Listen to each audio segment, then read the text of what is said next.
L'Union européenne veut que la Russie rende des comptes pour les crimes commis en Ukraine.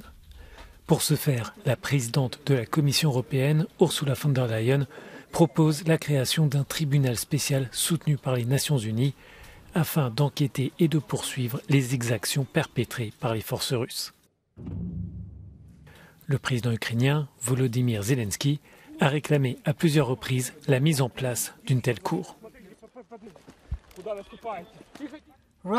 La Russie doit payer pour ces crimes horribles, y compris les crimes d'agression contre un État souverain.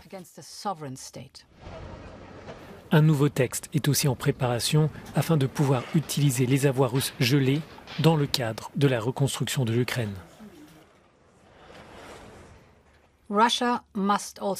La Russie doit aussi payer financièrement les ravages qu'elle a causés.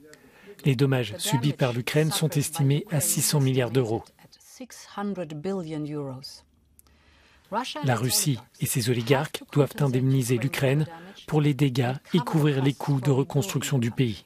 Et nous avons les moyens de faire payer la Russie. 300 milliards d'euros de réserves de la Banque centrale russe sont bloqués, ainsi que 19 milliards d'euros d'avoirs des oligarques russes. Toutefois, ces fonds ne pourront pas être totalement utilisés. Le texte en préparation n'est pas rétroactif et l'argent confisqué doit être lié à des crimes réels éprouvés commis par des personnalités spécifiques.